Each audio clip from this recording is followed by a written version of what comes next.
Akademiks. Can't ride no whip. They do a good job of posting many streamers, many things that you won't maybe see posted on the main page. And Yachty did an interview with Shannon Sharpe, and he was actually asked about a bunch of things that we're all going to chime in on. But rather than playing the whole interview, we have the clips of the ones that matter. And first of all, let's see what this is. Yachty on what? I read where your monthly expenses were like $52K a month. Oh, you down now? I'm double. You double now? Yeah. You supposed to be going the other way, Yachty. Now I'm at 100 now, for sure. I'm gonna be honest with you. I don't think 100K for Yachty is that much. This is a guy who has to travel around. I don't know if this considers his travel. I don't know if he travels via private jet or like first class. I could imagine where he lives, the type of cars he has. These things become very expensive. Like, you know what I mean? Y'all want a random tidbit from me? I realize I pay, I just have to pay my insurance premium for my cars. By the way, I won't even tell you how much. Y'all going to be like disgusted. Car insurance is way more than house insurance. My house costs 3 times as much as my car. And I pay less for house insurance. Cars, and I don't even drive the cars. That's the funny part about it. But yeah, it's exorbitant, right? Like, you know what I mean? If you want to be the man, you want to have all these cars, you want to do what you're going to do. And I'm not complaining. I'm just saying that's just what it is. So I know people might be like, how the hell are you spending $100,000 a month? I'll give you, let me just run some rough numbers with you, right? Rapper of Yachty's magnitude, right? First of all, he's making more than $100,000. I would surmise that Yachty's making probably $1 million a month. Now, this might sound crazy to you, but I think he is, okay? These days, I'm not even saying off music. Through multiple different ventures, partnerships, boy got a lot of shit going on, shows, whatever. I say $1 million a month, right? Now, usually, people spend, and here's for the people like, yo, that's dumb, spending $100,000. Here's the thing. If you're making $1 million a month, you probably should spend $300K. Really, for tax purposes, honestly, truth. Because like if you think you're saving all that money, Uncle Sam's going to whip that ass and take it from you anyway. But let me just go over just general expenses, right? Yachty lives in Atlanta. He has a house. I heard the house is probably $5 to $7, $8 million. I could see him paying a mortgage. That's probably $20K a month. If he has a mortgage, he might have bought it cash. I'm not, he might be cash gang. But cars, car note, insurance, that's another like 20, 30 grand again. You got maids, butlers. I'm not saying everybody does. Maybe a chef. Landscaping. I think Yachty spending $100K a month is on the lower side if he's living like a rapper. Now, obviously, the extreme version of that is Cardi B saying she spends $3 million a month. Like, that's crazy, right? But $100K a month, I'm gonna be honest with you, for someone of Yachty's stature, I think Yachty's pretty much not bad with money at that point.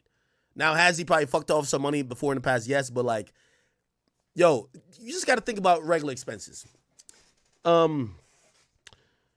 was talking to a rapper recently. You know what he told me? He said, yo, Ak, I'm going to be honest with you. Because he's moving around a lot. And he's getting his public face out there, doing interviews. He's doing show, blah, blah. He says, my monthly budget right now for clothes is $40,000. Why? Fans gonna look at me as lame if they see me with the same shit twice. I can't rock certain brands. I gotta be rocking the best brands because I'm kind of stylish. So again, now obviously all this stuff gets written off. So we're not talking about it. It just, again, don't think of the money in terms of expenses as, damn, you wasting money. Just think of it, if you gotta pay the cost to be the boss, usually for rappers. Like, you wanna have that perception, and rappers primarily live off image. You got to pay that money, right? So cool. You got to buy the fits, or you got to pay the stylist to go get it. Let's say even if we say it's $20K a month, that's your clothes. Again, we're not talking about some startup rapper. We're talking about a rapper of Yachty status. Let's talk about maintenance of the house. Let's talk about the house. Let's talk about the multiple cars. You got the Rolls Royce. You got the Spectre. You got the Phantom. You got like 2, because, you got to do the, I got more than 1 Urus. You got this car, the Maybach, that. Well, I mean, I know some rappers who they'll just pick 2 cars they want to drive every 3 months and insure those. Or maybe you just insure them all. Insurance for those, maybe car notes. You get what I'm saying? Who knows? You might have a studio. You probably got a personal assistant. Your homeboy with you, you gave him a job. That's how it works, people. Your bodyguards. Because you can't show up dolo. Niggas trying to snatch your chain. Again, I know it sounds crazy, but $100K for a rapper of Yachty's stature, I don't think he's stupid with money. I know y'all gonna be like, what? No, I don't think if that's what he's really spending now in expenses, I don't think he's stupid with money. I think that's okay. I think that's actually pretty good. Let me look in the chat. I know you're gonna be like, Ak, you wildin', you out of touch. Trust me, these rappers, if you see how these niggas move, they show up to some place, they got a sprinter, 4 bodyguards, 5 niggas. Listen, that's just how shit is. These niggas, especially if they moving from city to city, yo, I gotta go fuck off $8,000 at Neiman Marcus. I got the security with me. Yo, get the sprinter. Yo, I'm buying food for everybody. Like, that's kind of how it goes. Feel me? So I'm not gonna think it's that bad, but let's keep playing. Yeah. Is that more than you? Hell yeah. Damn. Shannon Sharpe is capping. I hate when interviewers do that. And I'm not saying Shannon Sharpe does spend $100,000, but I hate when interviewers who got mad bread act like they're broke. I used to hate when Charlamagne did it. I'm like, yo, Charlamagne, you getting the bag. Like, why you? Charlamagne used to be talking about, yo, I got this 98 truck. Like, what the fuck you lying about? Like, I mean, like, nigga, you know you rich. Shannon Sharpe, Shannon Sharpe used to have a gay stylist. With all due respect, you're spending 50 bands a month just on your clothes, nigga. You had a gay stylist. By the way, no Batimanting, but one time, Everyday Struggle, they gave me a gay stylist. And I ain't gonna lie, that nigga did have me fresh. But, yeah, you gonna get all the hot shit that you gonna have to spend money on. That's how it goes. Because you know them gay stylists, they really into fashion. So they coming with some rare shit, but it costs a lot. So if you got a stylist and you got all this with your man purse or man pouch across your shit, looking like the Hulk, you're spending some money too. Your phone dropping in the shower, some chick screaming out your name type shit, you're spending the money too. Like, it's a lot of shit going on, bro. It is what it is. Like, you're spending some money, bro. Also, a lot of these dudes, they got their main house, they got their fuck house, they got a couple cars, they got a driver. I'm not saying that costs $100K, but sometimes these niggas act like, bro, y'all budget is not like $8,000 a month. Okay, anyway. What you mean? More than way more than me. Really? Yes, Way? absolutely. Always? You never was there? No, I ain't got no brand like that. I ain't had that money poured in like that. Yo, why does Shannon Sharpe act like he ain't make like a good... Yo, how much did he make in the NFL? How much money did Shannon Sharpe make in the NFL? Wait, he only made $23 million? No way. Oh, I thought he made more. Oh yeah.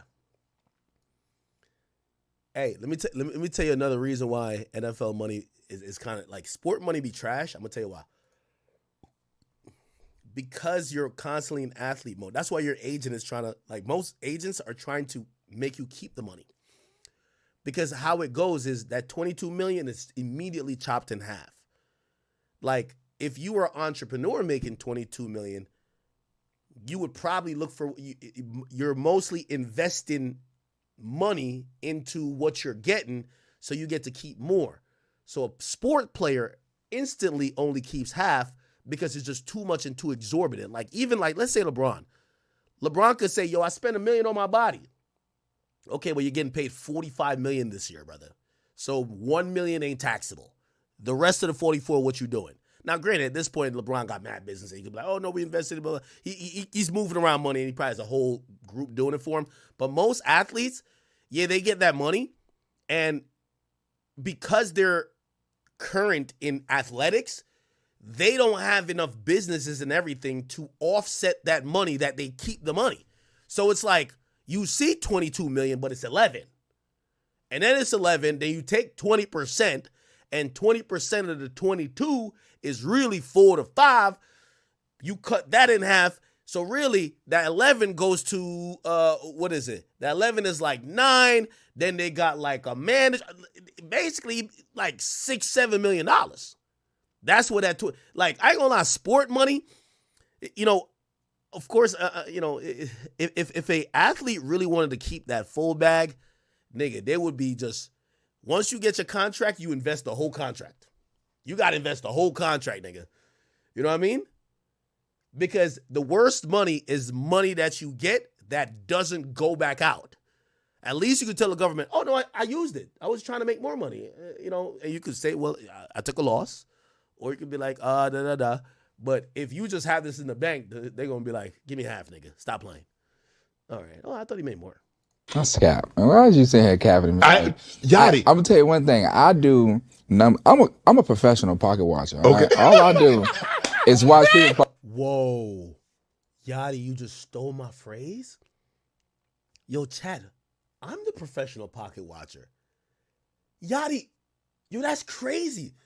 You know I don't like, yo, Yachty, I ain't gonna lie. You know I don't like about a nigga like you. He gonna say this first, or he stole my phrase. But when I interview with Yachty and I start getting in his pockets, he gonna be like, yo, chill. Ain't that what he told me one time? Chill. Like, he don't want to talk about his finances.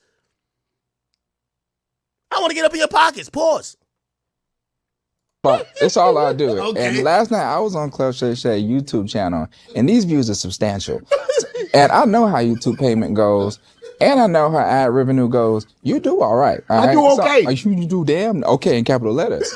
So we ain't gonna sit here and act like you don't do all right now. You do damn well. I do pretty good. I do pretty good. You do yes. damn good. Yeah. I read what your monthly expense. Okay. All right. Let's go on to the next video. This is a video with Yachty speaking on ghostwriting. Let's hear what he got to say. Ghostwriting. Where are you on ghostwriting? Because, I mean, some people like, okay, Shannon, blah, blah, blah. And then some people like, nah, if you a true MC, you got to put pen to pad. It's stupid though. You know, like I think that like, it's a collaborative effort. It's music. No one is saying go make a movie by yourself. True. It's entertainment, right? Like it takes a team to put together a record that you know and love. And I think that you are just like lost in the sauce if you don't like a record because you feel like someone should have did it alone, you know, or it should have been 100% true, or all of the components in the story weren't authentic to that artist. Right. What are you talking about? If you like it, like it. If you love it, love it. If you hate it. Yo, can we have a Yachty appreciation moment? Like, Yachty, and if you see this, don't clip it before I give the compliment before the diss, okay? 'Cause I know how y'all doing me these days. Yo, when Yachty came in this game, he looked like a goof. Like, let's give it a bean. like the image looked like a goof, right? Over time, we realized Yachty was the smartest, actually maybe 21 was. He was one of the smartest niggas on the XXL cover, right? We actually looked at him and thought he was the dumbest, right? He was one of the smartest. He turned out to be artistically and creatively one of the most original, and a lot of the things that we didn't give him credit for, I don't know if he had it at the beginning, but his passion and his drive created it. And when I watch him, even with him talking about this, I'm like, yo, Yachty saying all this shit because he done wrote for hella people. He wrote hit songs for women. He helped other niggas write songs. This nigga is good. Hate it. Right. No one gives a because there's a person for everything, right? I think that, yes, I understand in MCing and rap that like it's built off of your skill capability. And I think that people confuse the two. They don't understand that you can do both. Someone can help you make a good song and you can be a really great rapper. You know, a hook, someone helping you with a hook or a melody is like, it's just a collaborative effort on that. Or even helping you with a verse. It's what the fuck? You know what I'm saying? Like, man, but people don't understand how music is made. Just like people don't understand how a lot of You know, they don't. They just like take a headline. Now, I'll pause it there and I'll say, yo, Yachty is exactly right. Chat, I'm going to be honest with you. There's certain records, yo, as I've been more, connected to people behind the scenes, I have these in-depth talks. I always tell people, I'm like, I hope you see some value in what I do, but a lot of what I do off of stream is why I think I do have some value, and I hope y'all see it, is like, I spend my life trying to use my relationships to try to get information for this stream, for this, like, to be able to break the news, be able to get these conversations that, are happening, but you would have never known because you're not behind the veil. And I ain't gonna lie, along my way doing that, man, I've heard songs that I love. I won't tell you what artists, and not the artists you probably think. That songs I love where someone tells me like, yo, bro, I did that. Nigga pull out his phone and just play the song. And he's like, yo, that's my shit. And I'm like, no, it ain't, nigga. And I go look up at the credits and he says, yo, bro, hold on. Fuck your credits. Let me show you the agreement. And I'm like, oh, like songs. So again, and I ain't gonna lie, after that, I felt a way. I'm not gonna lie, I did feel a way. Because here's the thing. I think part of us being fans is that, and it's a very conflicting thing for me. I think I want to see how the food is made, and I want to be in the kitchen, but I don't think the food tastes as good when I'm seeing what happened. And I think that's the thing with fans too. Like, it's better if you really think the majority of these songs, no matter what artist or what song, only came from that artist's brain. Or you want to think that, yo, this song came from this person having a fucked up night that night and he wrote this song, or this nigga just shot a nigga and he came back to the next time he was in the studio and said, let me talk about it. It would hurt a lot of people's heart. You get what I'm saying? I'm telling you, like, there's one song in particular, it fucks me up. Even that is one of my favorite songs. And the person who wrote it, like, again, it's probably industry known, but nobody else knows it. If I told you, y'all would be like, what? And again, of course, I love these like insider conversations I have, but I was just like, oh man, I feel like I probably would have been better if I didn't know that one. I shouldn't have asked that question because I wanted the truth, but I want that truth. So sometimes us as fans, maybe we just got to start realizing like, yo, we shouldn't care too much about the kitchen, what happens in the kitchen. We should care about what happens in the final product. Anyway. On and run with the narrative. Ghostwriting. Where are you on ghostwriting? Okay. All right. So we answered that. The next clip. How did you? Okay. They're asking about him and Drake. We all know they have a historic friendship. Let's hear about this. Drake become so close. You ain't gonna turn on him, are you? What? You ain't gonna turn on him because he was close with a lot of people. Hey man. Call it glazing if you want to, man. That's my brother, man. That's my big brother, man. How they turn on a man like that though? Yachty? I think that, again, this is a conversation I'm not going to insert myself into because I've learned my lesson on this shit. Drake done pulled a lot of people up to the top. I don't know, man. I don't know, man. I don't know. Come on, Yachty. Come on, give me something, Yachty. I don't know, man. I do think that. I don't know. What you think? I think that he is a great guy and that he's done a lot for a lot of people. And I also think that, when you're at the top for so long, I think it's only so, I don't know, but I think he'll be back. Because one thing he can do is make hit records. And that's all it boils down to at the end of the day is, can you make a good song or not? How did you and Drake become so close? Genuinely, I think Drake got about 3 or 4 friends in the industry, and I think I was about to say Kanye. No, Yachty's one of them. Absolutely. Yachty is someone who, this industry is very interesting. And by the way, I'm not. This is not a stick up for Drake thing because I think some people would probably have the same story of Drake because they probably thought they were friends of his. I think a true friend doesn't wait till people are going against you for them to say fuck you. or for them to distance themselves from you. And I think in the last year or so, even before then, I think even Drake has been shocked. And you know, I said it before. I said Drake kind of look lonely these days. He's just stuck in Toronto, and I'm like, kind of get why.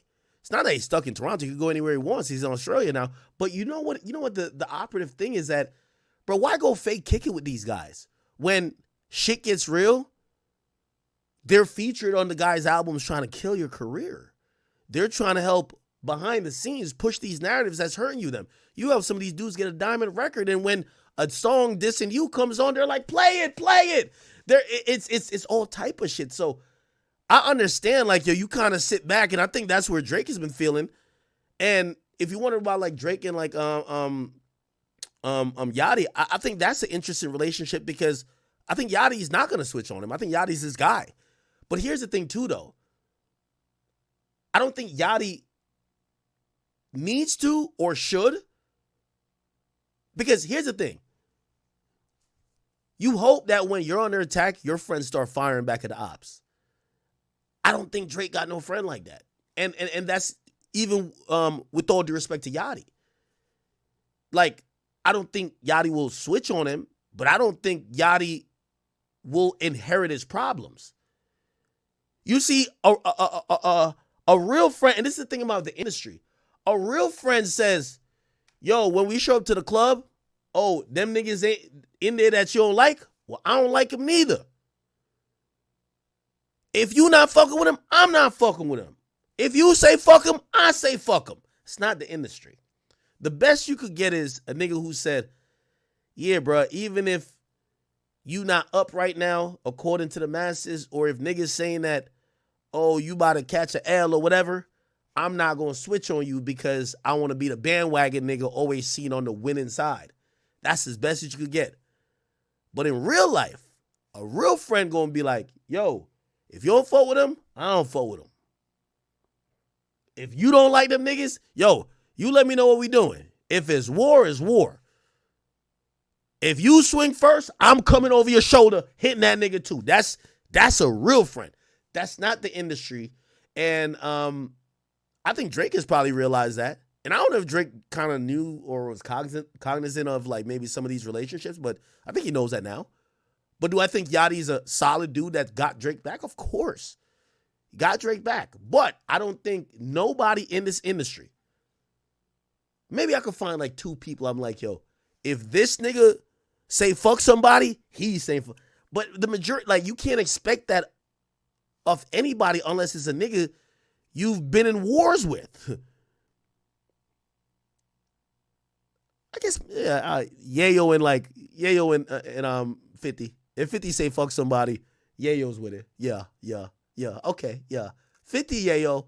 But bro, where are you gonna get that from? You're not gonna get that from like another rapper with a multi-million-dollar career that has his own thing going on. He's trying to build his own empire. Like, you think he's gonna just be like, yo, I'm fuck everybody who don't like you? No, it's not gonna happen. Right? Yeah, y'all could tell me. Y'all name me some people who y'all feel are just that close. I just can't figure it out. Okay. Ruger Red, once again, thank you for the gifted membership.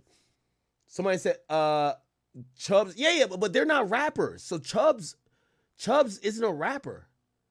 Preem, okay, but he's not that high profile of a rapper. And also, same with Baca. Baca's biggest song was written by Drake. You know what I mean? Drake almost gifted him a career, damn near, right? But like think about it like that.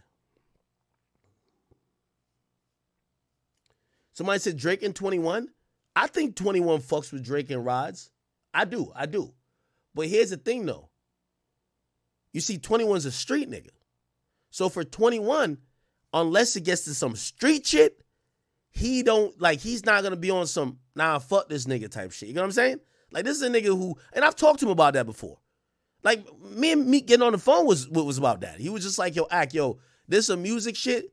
He's like, nigga, I don't care what Meek said about you. I don't care what you said about Meek. I could be friends with both of y'all. The only time I'm gonna step in is if I think shit gonna get, might get physical or might get violent. And the reason why I'm stepping in, because once it get like that, niggas gotta pick sides. And I don't want it to get there. So I know that's 21's mentality from the get-go. That's a fact. His mentality has always been that. So he's not, I don't think even 21, I don't think 21 looking like Drake, like, bro, nah, fuck that nigga Kendrick. Nah, I think he's just like, man, this is some rap shit, whatever. But if it was on some shit where it's like, oh, niggas getting ran down on, niggas getting shot at, this and that, I definitely think he'd be like, all right, well, it's up then, and I'm rocking with Drake. I think that's how he would carry it. But I don't, like, he's too much of a street nigga to be like, oh, he hurt Drake feelings, so fuck this nigga for life. You know, I don't think he would that, bro.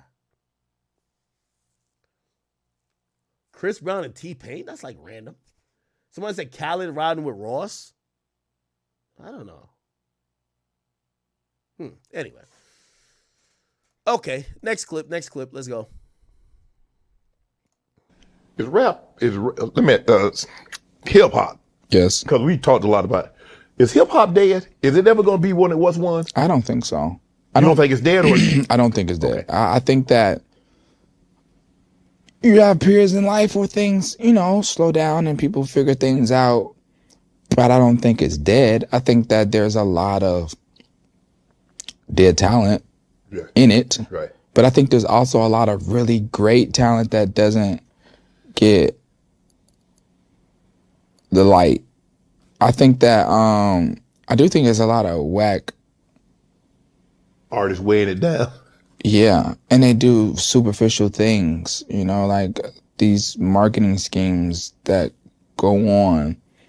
But I don't like Yachty saying that. I don't like Yachty saying that, by the way.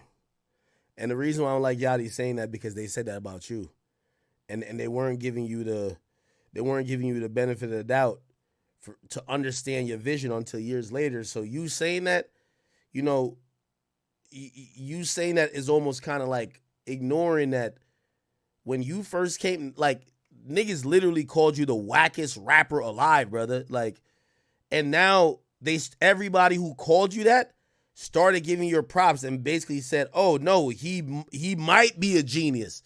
So again, you might not understand some of these other, you might not understand these other new kids or whoever who are, doing whatever. But I wouldn't judge them if I was, especially Yachty. Let the cream rise to the top. If they're doing bullshit, they'll go away. But if they last, they were really great. Right? But who the fuck am I, right? Okay. To talk about it. So yeah, but no, it's not. It's absolutely not dead. Country music and Latin music is past it. We're down. Yeah. We're not dead. Yeah. It's down. But it was down before. Pop was above it. Absolutely. 100%. And I think that you'll never know when, but it will. Because the culture is just even if we're down statistically, we're still leading in cultural views. We're still leading in, like, we're the coolest. We're who everyone gets their looks to. We're who you're gonna put a rap feature on your record. Like, we're the inspiration. So, yeah. Is rap, hip hop. Yes. Because we